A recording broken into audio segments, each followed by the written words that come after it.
Mustangs, it's Miss Foth, and today I'm going to read to you The Most Magnificent Thing, written and illustrated by Ashley Spires. Thank you to Kids Can Press for letting us read the story. Before I read it to you, Theodore really wanted to show you some tricks. So here we go. Place. Sit. Sit. Thank you. Hold on. Wait. Hold up. You can have the pork chop after you wait. Wait. Shake. Good shake. He can play dead too, but he's on the couch, so he may not want to do that. Wait. You want it? You have to wait. Wait for it. It's right there. Let me read a couple pages, and then you can have your treat. You're being a good boy. Yes, you are. The most magnificent thing. This is a regular girl and her best friend in the whole wide world. They do all kinds of things together. They race, they eat, they explore, they relax. She makes things, he unmakes things. One day, the girl has a wonderful idea. She is going to make the most magnificent thing. One more page, and then I'll give it to you, okay? You're doing a good job. She knows just how it will look. She knows just how it will work. All she has to do is make, and she makes things all the time. Easy peasy. First, she hires an assistant. Theodore, will you be my assistant? Okay, you waited. You can have it. Good boy. Next, they gather their supplies. They set up somewhere out of the way, and they get to work. The girl tinkers and hammers and measures, while her assistant pounces and growls and chews. When she is finished, she steps back to admire her work. She walks around one side. Her assistant examines the other.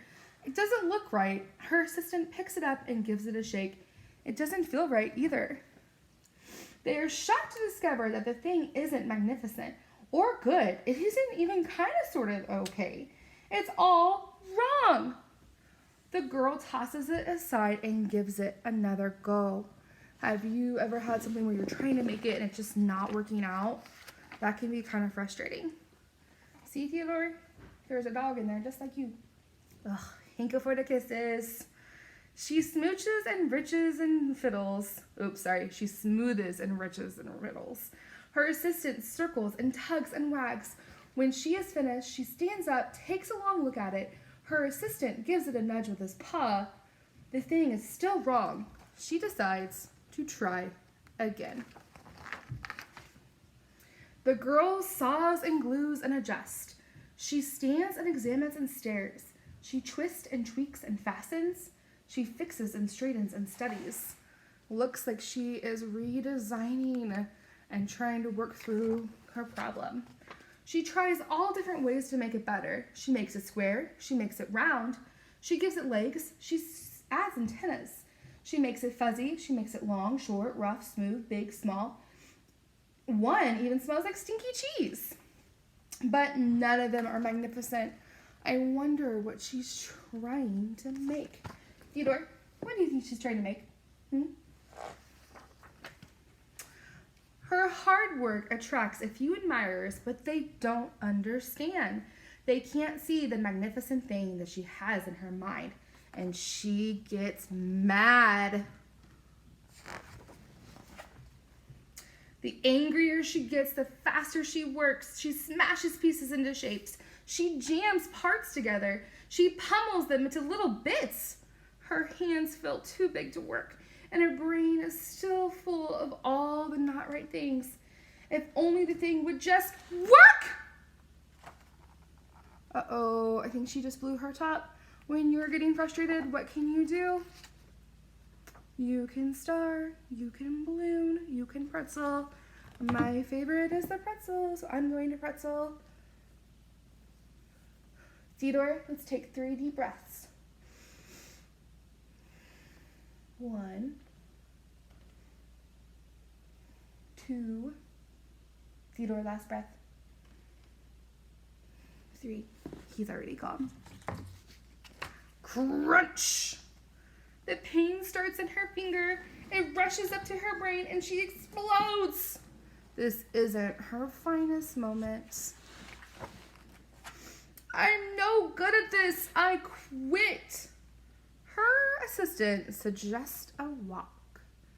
sometimes when you get frustrated, it's good just to take a walk to get your mind off things and come back to the problem.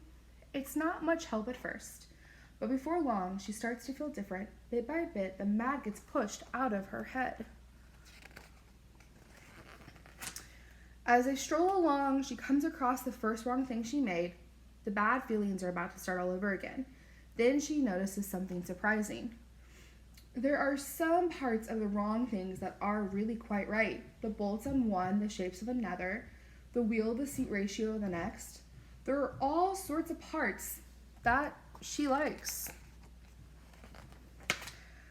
But by the time she reaches the end of the trail, she finally knows how to make the most magnificent thing.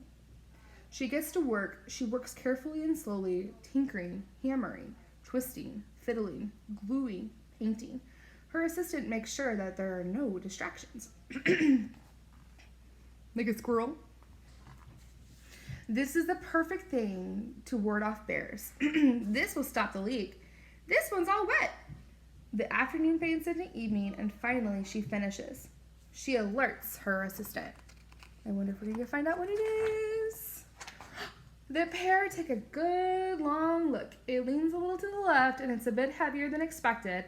The color could use a bit of work too, but it's just what she wanted. They climb aboard and take it for a spin. They are not disappointed. It really is the most magnificent thing. I love what she created.